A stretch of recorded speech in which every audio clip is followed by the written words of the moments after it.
Welcome back. Today's vlog takes us down to Austin, Texas. This is another agency shoot that's going to feature interviews, B-roll, headshots, photography, a whole mix of things. So as I prep for my trip out of town, I always clean up my windows, check where I can find the best prices on gas, and then hit the road. If you're in Texas, there's one place you always have to stop, and that is Buc-ee's. It is the #1 pit stop in Texas. They have them all over. It's like a miniature mall inside of a gas station. The restrooms are always nice and clean. They've got brisket sandwiches. They have beef jerky, mixed nuts, all kinds of goodies. I mean, they even have real Oakleys, not Folkleys. I mean, it's pretty cool. Weather wasn't going to be looking too good on the shoot in the morning, so we had to save some shots for the afternoon. And always check your Sunseeker app to see where the light's going to be, because in this situation, there's a lot of windows. They will affect my interviews. So I made sure to think about that and didn't use the windows in the interviews as a background because it'd be changing so much. So we go right into going into headshots.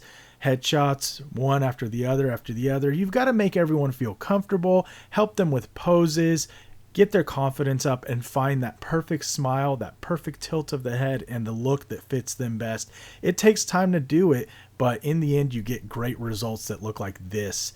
I mean, this is unedited, ready to go. They're going to probably touch it up a little more. We got some team shots, really fun, great expressions on everyone. And then we have some what I call like stock photography looks that they can have on their website. Here, I'm getting some B-roll from outside. The weather cleared. It's probably around noon. And I'm out there getting some exteriors, some establishing shots for the practice. And big thing I always do is I'm always ninja walking real slow. I end up paying attention to my surroundings, not wanting to trip, and just get a good variety and some good movements. I'm not running. I'm not doing anything crazy, but I do want some dynamic shots. They will be slowing them down though. We're shooting at 60. They deliver in 24.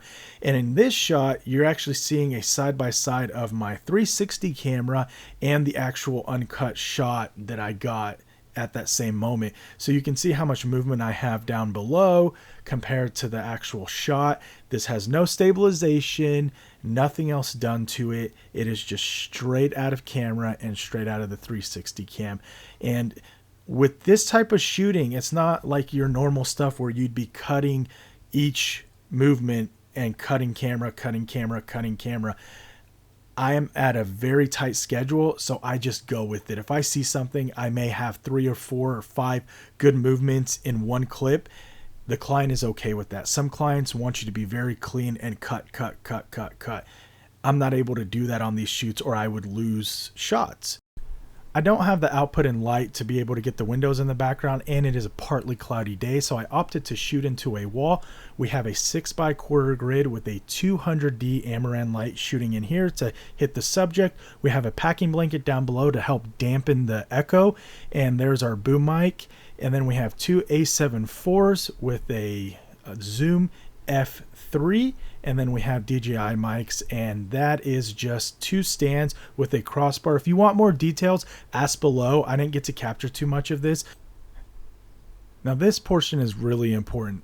Listen to how I communicate with the testimonial subject and how I make them feel comfortable. I ease them into everything. That's the main thing. Eye contact, smiling, making them feel comfortable. She was very nervous coming in, but she rocked it out and she did so amazing. So listen closely. There's better dentists too. Yes. I hope so. I hope this isn't a slam video and you're gonna say they're the worst. Oh no, I really like it here. Awesome.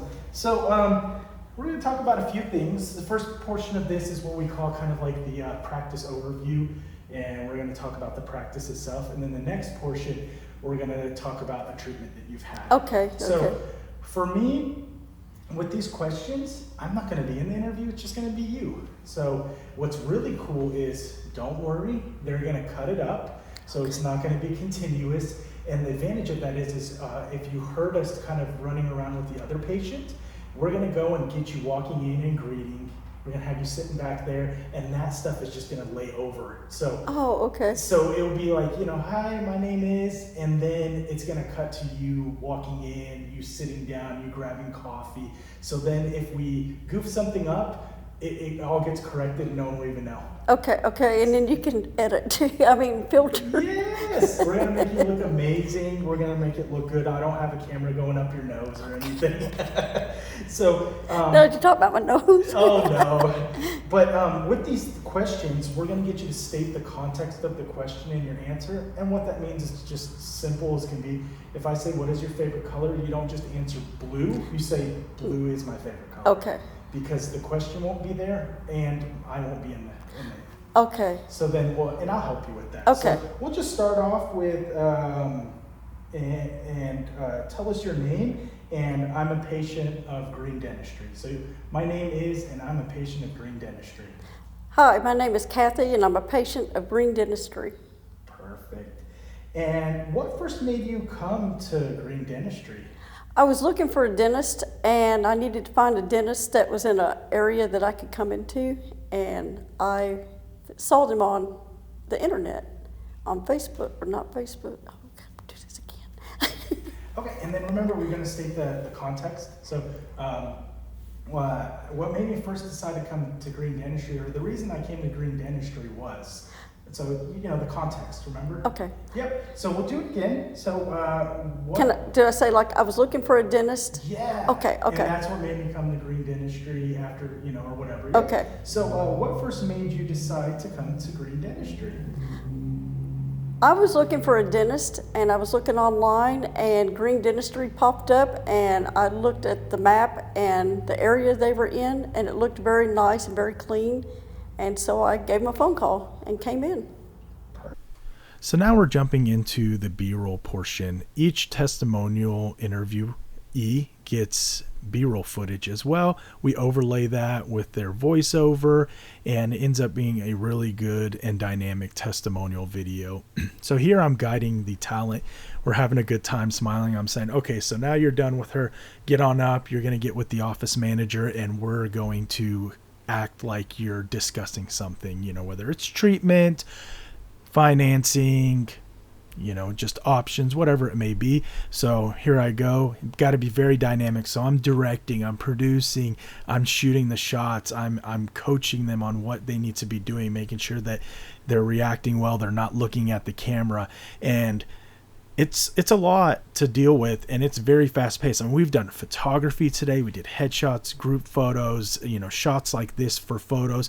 We did interviews and interview setup, exteriors. It's a jam-packed day on this agency shoot, but that's part of it. You've got to move, and you can see the interview setup is set back there, and the patient's background is able to actually be shot now, versus if everything was set up over here with the windows in the background, we wouldn't be able to use this space for the B-roll. So you've got to be really strategic. It may not always be the most beautiful setup, but you've got to think about it in the end for the whole of the shoot.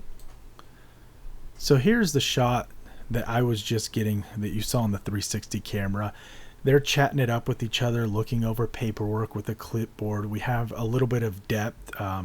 You can't really tell too much because it's white, but you can tell that, there's some depth. There's someone in the background working at their desk on the computer, and they're interacting and talking. And remember, we're shooting this at 60 FPS, and the client's delivery is 24 frames. So they'll be able to stop it down 2.5 speed, which is really great. This is straight out of camera, so they can make some fine-tune adjustments. They like us to shoot in S-Cinetone. This is not S-Log. They want a quick turnaround. Their editors can get this, chop it up, and it's ready to go. So that's one of the bonuses. Yep, you heard that. That is a thunderstorm coming in. I had to move quick. I started to get a little bit of rain on me, but I always bring my own carts to hotels. I know they sometimes have them. Bring your own. It's easier. You can leave it in your room. They won't be knocking on your door at 12 o'clock and saying, hey, can you bring that cart back down? We watch the cameras. You have it. So think about that.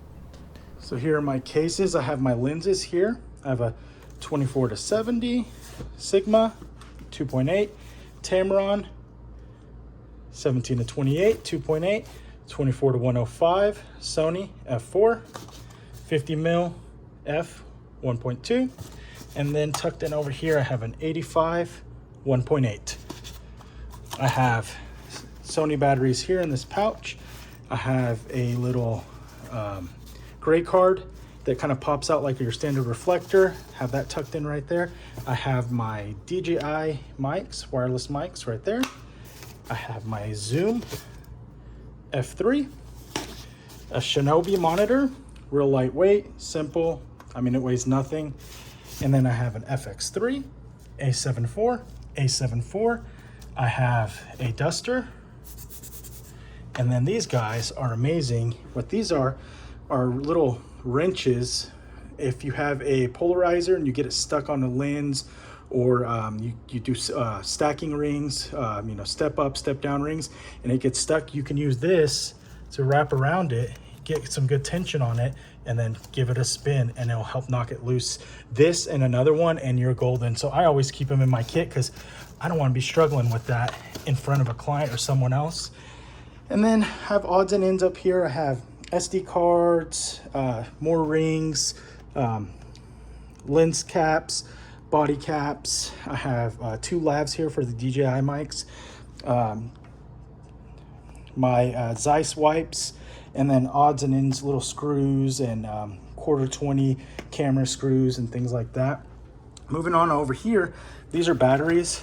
These are Sony's MPF batteries for the Shinobi. I have more batteries for camera, and then I have AA rechargeables that go for the F3. I have my headphones to monitor audio, another duster, and then a battery bank, an Anchor battery bank. Here I have some Advil, so if I get a headache, long days, not drinking water, you'll get that. And then here's my Ronin setup. So this is right here. I picked this guy up, set it off to the side. I lift up here, and I have a lot of components down below, and then others right here. It's nice and protected.